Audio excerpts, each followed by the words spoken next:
Good day, everyone, and welcome to Home at the Hollow. Thank y'all so much for joining me today.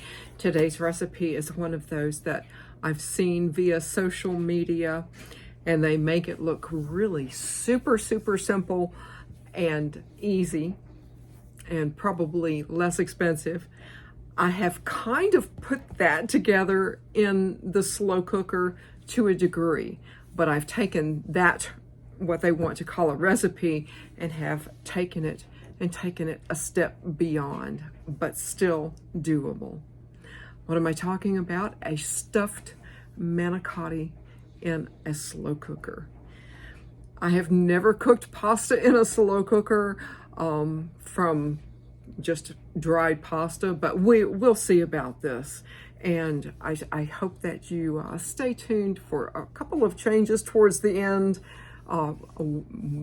Basically way away from the original recipe. And without further ado, stuffed manicotti on a snowy winter day. I'm starting this particular recipe with a pound of ground beef. Turkey is fine. If you want to make this without any kind of beef or turkey, then of course don't brown any, but I'm going to add, I believe it's a 24-ounce can of pasta sauce.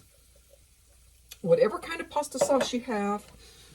This just happens to be what I had in my pantry. I am still unable to get down the road, so I'm using everything I have here. I've got a teaspoon of garlic powder and a tablespoon of Italian seasoning. I'm going to just add this and give it a very brief stir. And I'm going to put this on my very lowest setting. And I'm going to cover it, and I'm going to keep it warm until I'm ready to start layering. So while my meat and spaghetti sauce mixture is on lowest as possible, I've got 2 cups of ricotta cheese. I've got 1 cup of shredded mozzarella that I'm going to reserve. And I've got 2 cups of mozzarella Italian blend cheese and 1 cup of fresh shredded parm. I'm going to just mix all of these in here, as much as I can, and give it a good stir. I've got a large Ziploc bag ready. Now, the original premise behind this particular recipe, I know, was one of just, being kind of easy. And I totally understand that. And the original recipe that I saw on the internet was, you have your slow cooker and you're going to layer it just like a lasagna. And you have your manicotti shells here. But their premise was just to open jar spaghetti sauce, which is basically what I did too. Put a layer in the bottom of your slow cooker. And not the whole jar, but, basically a little layer in your slow cooker. And, this is just mozzarella, and then just slip it in here. Lay these on top of your spaghetti sauce and, more sauce and, depending on how much more. And you know what? I'll cook this one just like this, but wow, I'm making a huge mess. But I really think that we can do, just a little bit better. And, this is one of those recipes that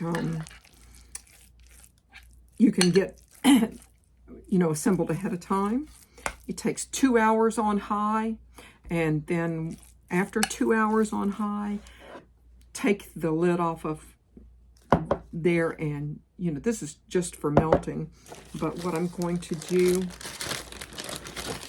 is I'm going to spoon all of this if I can. Y'all know I'm a messy cook. That's just how it is. It's a good thing I don't mind cleaning up behind myself. And what I'm going to do is get all of this out of here. This is going to be so good. It'd be nice to be able to get away from the house for a little while. You know, and the bottom line is I asked for a snowstorm and to get snowed in. Well, I got it. So there you go. So I'm going to just snip this in and make sure that you have this sealed up. And we're going to snip that in and fill these. I've got my slow cooker out, and I'm using my big one because I want to know that in 2 hours that this is going to be cooked. But I've already gathered up my tomato sauce, my spaghetti sauce, I should say, and my ground beef, and that's about 2 cups. So I'm going to just, you know, I'm not going to go crazy with it because I'm going to put maybe, you know, just a little bit in the bottom here. Now, what the original recipe that I saw on the internet had, you know, a manicotti shell, and they basically just stuffed it with some string cheese. And the basic gist of it, like I told you before, is just to pour a little sauce, fill each one of your shells, which I have, well, I have a couple of tray fulls, but to fill each shell with string cheese, you know, place them accordingly and layer it just like you would a lasagna. And I'm going to really, I'm just going to place that one there. And I'm going to set my sauce aside, and I'm going to grab my cheese and get these filled. So this is the last shell that I'm going to fill. That was plenty of the cheese mixture. And it's really just, you know, it's easy just to fold your bag over and just give it a good squeeze.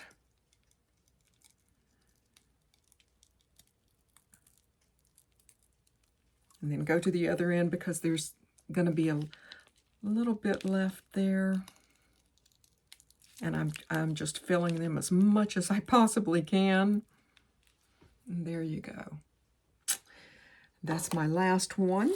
And what I do have left, I've already layered some meat sauce here, but what I do have left is about a cup or so, and just go ahead and place this right over onto the top here. I'm going to just make sure everything is as covered as it can be. Of course, it's going to, you know, as it cooks, it's going to go down a little bit on high for 2 hours. Once 2 hours is up, take it off and leave the lid off for half an hour. Sprinkle your mozzarella, and there you'll have a wonderful dinner. But I'm going to go ahead and carry on with my day, and we will be back in a little while. One of the changes that I made was I started looking, getting ready to turn this on, and I opened it up and I looked in it, and it looked fine, but where you see the bright red petite diced tomatoes, I actually added, I think it's a 14.5 ounce can of petite diced tomatoes with the juice in there, because I was looking at it and it just looked very dry. So if you have 2 containers of spaghetti sauce, that probably would be better than what I've done, but I've only done this out of pure necessity. And my timer just went off.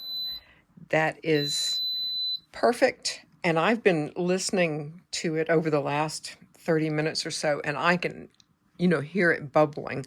So that's always a good sign. And I did peek one time. I did peek one time, and with a fork, just to move it, some of the pasta, and it was tender. But what I'm going to do is, and it is bubbling, and I've got my 1 cup of freshly grated parm. I'm going to leave it uncovered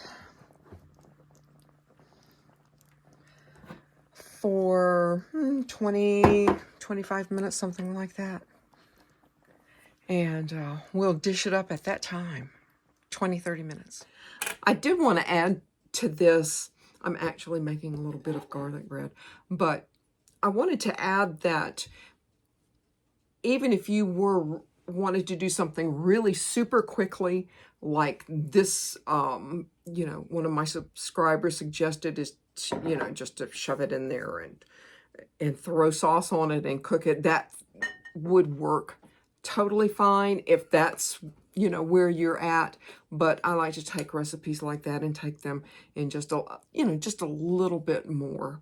But I hope that y'all enjoyed it. So my 20 minutes is up, uncovered. And let's see how this is going to dish up. It smells really, really good. Really good. I'm pleasantly surprised. Let's see if I can do this. Wow. Oh my goodness, that's way too big. That's way too big. I think I'm going to have to just kind of cut that down definitely a bit. Let's see. Whoop. And here we go. Oh my goodness. This looks really good. I'm pleasantly surprised. I think I'm going to have to even cut this one kind of in half. With a little bit of garlic bread salad, this is a big thumbs up. But I'm really glad that I did add that extra, I think it's a 14-ounce can of petite diced tomatoes in their sauce. Add that or another jar of spaghetti sauce and you're good to go. I hope you enjoyed this. Give me a thumbs up. Drop me a comment below, and I hope to see you again here home at the Hollow. Goodbye, y'all.